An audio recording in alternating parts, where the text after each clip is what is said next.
ምዕራፍ 41 ከሁለት ዓመት በኋላም ፈርዖን ሕልም አየ። እነሆም በወንዝ ዳር ቆሞ ነበረ። እነሆም መልካቸው ያማረ ሥጋቸውም የወፈረ 7 ላሞች ከወንዝ ወጡ፣ በውኃም ዳር በመስኩ ይሰማሩ ነበር።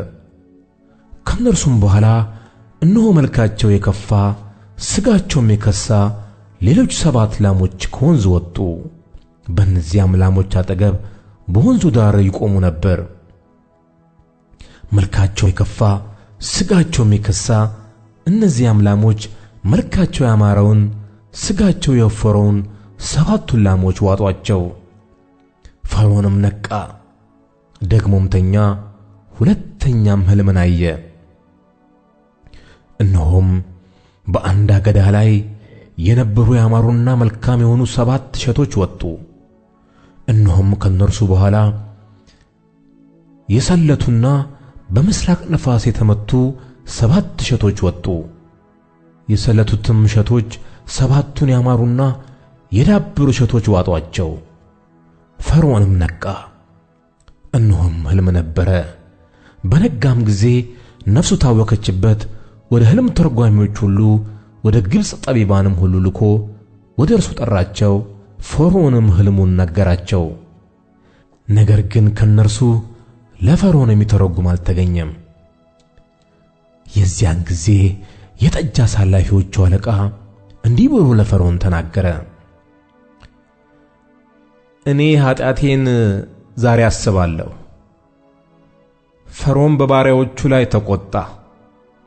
እኔንም የእንጀራ አበዛዎቹንም አለቃ በግዞት ስፍራ በዘበኞች አለቃ ቤት አኖረን። እኛም በአንድ ሌሊት ሕልምን አለምን። እኔና እርሱ እያንዳንዳችን እንደ ሕልማችን ትርጓሜ አለምን።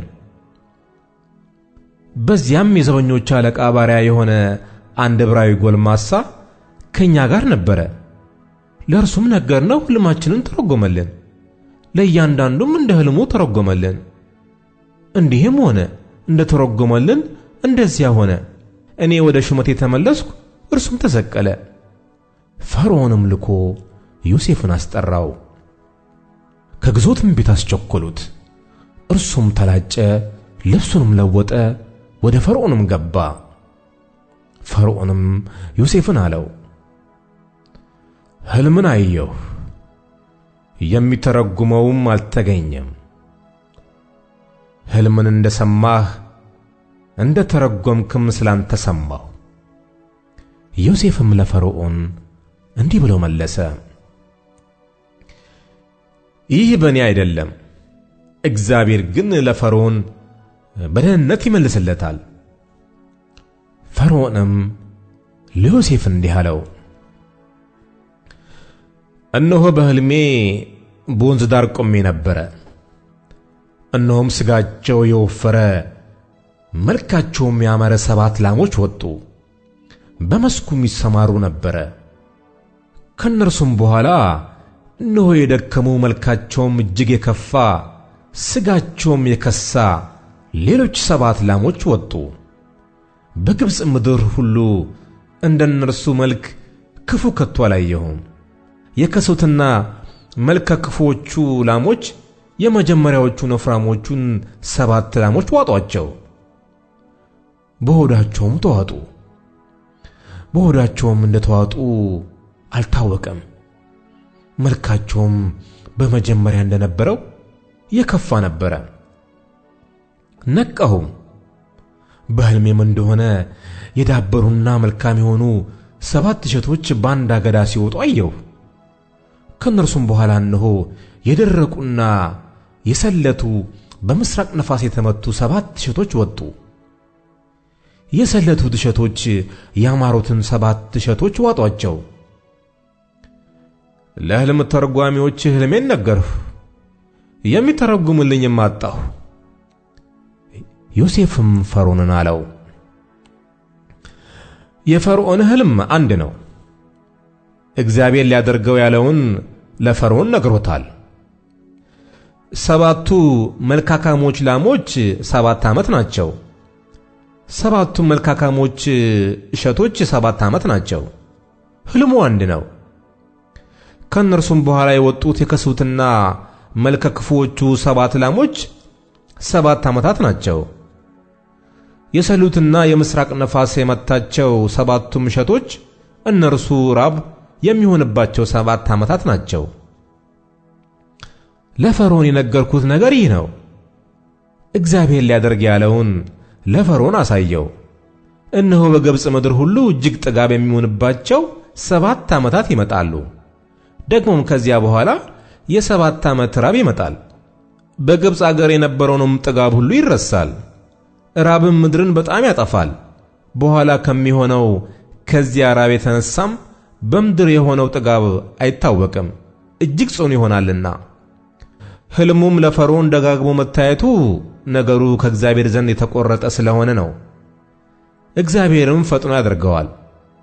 አሁንም ፈርዖን ብልህና አዋቂ ሰውን ይፈልግ፣ በግብፅ ምድር ላይም ይሹመው። ፈርዖን በምድር ላይ ሹማምንትን ይሹም። በ7ቱም የጥጋብ ዓመታት ከሚያገኘው ፍሬ በግብፅ ምድር ሁሉ ከ5 እጅ አንደኛውን ይውሰድ።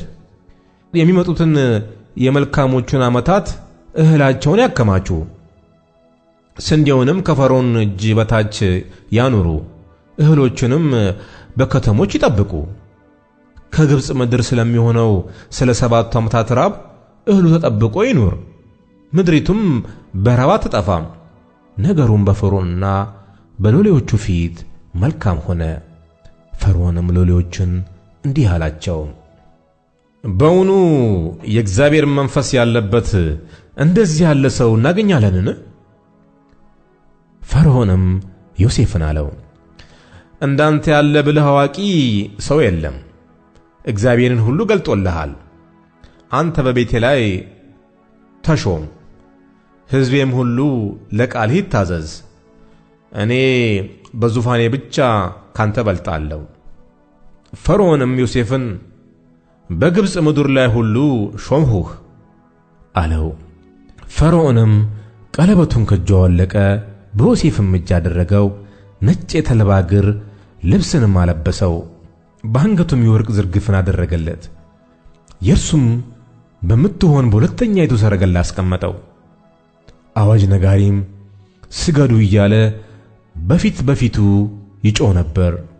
እርሱም በግብፅ ምድር ሁሉ ላይ ተሾመ። ፈርዖንም ዮሴፍን አለው፣ እኔ ፈርዖን ነኝ። በግብፅ አገር ሁሉ ያለ አንተ ማንም እጁንም እግሩንም አያንሳ። ፈርዖንም የዮሴፍን ስም ጻፍናት ፕዕናህ ብሎ ጠራው። የሌይቱ ከተማ ካህን የጲጥፋራ ልጅ የምትሆን አስናትን አጋባው። ዮሴፍም በግብፅ ምድር ሁሉ ወጣ። ዮሴፍም በግብፅ ንጉሥ በፈርዖን ፊት በቆመ ጊዜ ዕድሜው 30 ዓመት ነበረ። ዮሴፍም ከፈርዖን ፊት ወጣ፣ የግብፅ ምድርንም ሁሉ ዞረ። በ7ቱም በጥጋብ ዓመታት የምድሪቱ ፍሬ ክምር ሆነ። በግብፅ ምድር ሁሉ ያለውን የ7ቱን ዓመት እህል ሁሉ ሰበሰበ።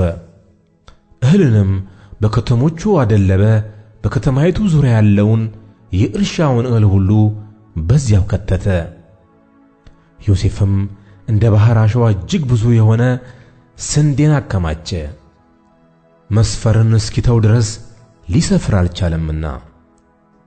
ዮሴፍም የሌይቱ ከተማ ካህን የጶጥፋራ ልጅ አስናት የወለደችለት 2 ልጆች የራብ ዘመን ገና ሳይመጣ ተወለዱለት።